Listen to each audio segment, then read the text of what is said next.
અમદાવાદ શહેરના Vastrapur police station તથા Gujarat university police station વિસ્તારમાં નોંધાયેલા ઘરફોડ ચોરીના કુલ 4 ગુનાઓનો ભેદ અમદાવાદ શહેર ક્રાઇમ બ્રાન્ચ દ્વારા ઉકેલવામાં આવ્યો છે. વસ્ત્રાપુર અને યુનિવર્સિટી પોલીસ સ્ટેશન વિસ્તારમાં છેલ્લા કેટલાક સમયથી ઘરફોડ ચોરીના ગુનાઓ નોંધાયા હતા, જે હજુ સુધી અનડિટેક્ટેડ હતા.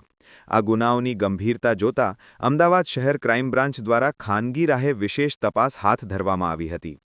ક્રાઇમ બ્રાન્ચને મળેલી ચોક્કસ બાતમીના આધારે રિવરફ્રન્ટ આંબેડકર બ્રિજ પાસે જાહેર રોડ પરથી 2 આરોપીઓને ઝડપી પાડવામાં આવ્યા હતા. ઝડપાયેલા આરોપીઓમાં 1.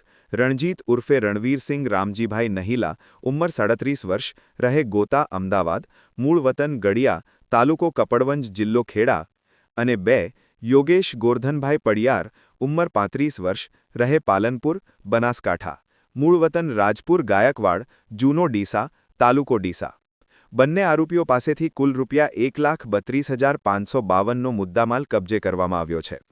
પૂછપરછ દરમિયાન આરોપીઓએ વસ્ત્રાપુર પોલીસ સ્ટેશન વિસ્તારમાં 3 અને ગુજરાત યુનિવર્સિટી પોલીસ સ્ટેશન વિસ્તારમાં 1 ઘરફોડ ચોરી કર્યાની કબૂલાત કરી છે. આ કાર્યવાહી બાદ આરોપીઓને વધુ કાયદેસરની કાર્યવાહી માટે વસ્ત્રાપુર પોલીસ સ્ટેશનને સોંપવાની તજવીજ હાથ ધરવામાં આવી છે.